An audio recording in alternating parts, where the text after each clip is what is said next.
La parole est à monsieur Laurent Grandguillaume. Monsieur le Président, chers collègues, ma question s'adresse à Madame Valérie Fournéron, Madame la Ministre. S'il est un sujet qui peut nous rassembler, quels que soient les bancs sur lesquels nous siégeons, il s'agit bien des TPE. Elles sont non délocalisables, durables.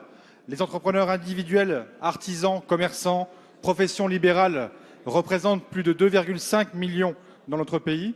Les micro-entreprises pèsent économiquement autant que les PME et que les entreprises intermédiaires. Elles jouent donc un rôle de premier plan en matière d'emploi, de création de richesses, de redressement économique. Le projet de loi relatif à l'artisanat, au commerce et aux très petites entreprises vise à la simplification, à l'accélération et au retour de la confiance pour tous les entrepreneurs individuels. Grâce au travail des parlementaires, en lien avec le gouvernement, ce texte est équilibré. Il permet de sortir de trop longues confrontations entre artisans et auto-entrepreneurs. Le temps n'est donc plus aux oppositions, mais à la simplification pour tous.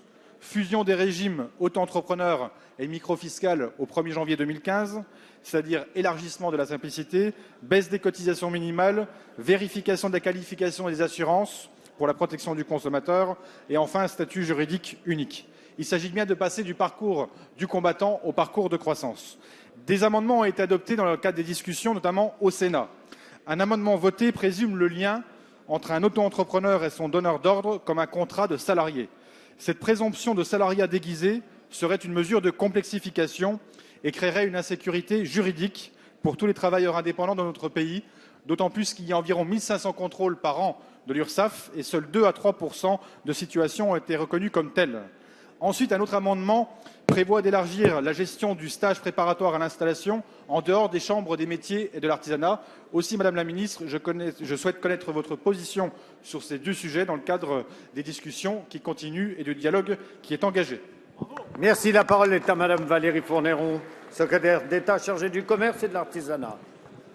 Monsieur le Président, Mesdames et Messieurs les députés, Monsieur le député Laurent Grandguillaume, la question que vous posez s'inscrit effectivement dans le cadre du projet de loi artisanat commerce très petites entreprises qui en est à la phase de commission mixte paritaire qui interviendra le 21 mai prochain. Permettez-moi, à l'occasion de votre question, de rappeler d'abord l'ambition de ce texte. Une ambition extrêmement puissante parce que nous savons tous que ces entreprises de proximité sont celles qui sont au cœur de la vitalité de nos territoires, qu'elles sont aujourd'hui ce lien économique et social et qu'elles sont tout simplement au cœur de l'identité de nos villes et de nos villages.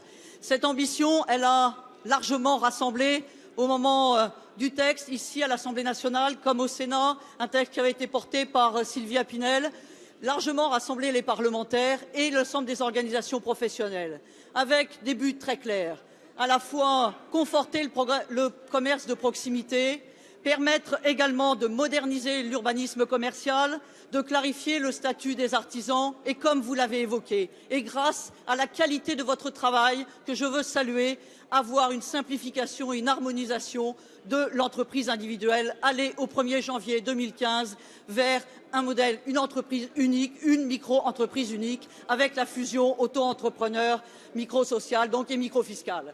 Au-delà, la loi va maintenant passer en CMP. Il appartiendra aux parlementaires de se prononcer sur l'ensemble du texte. Mais sur les deux dispositions que vous avez évoquées, je partage votre avis sur l'équilibre qui avait été trouvé à l'Assemblée nationale. Je suis donc favorable à ce qu'il soit préservé, même si des précisions peuvent être apportées. Comme vous, je considère aujourd'hui que notre défi, c'est la croissance des TPE, car c'est le défi de l'emploi et le défi de notre pays.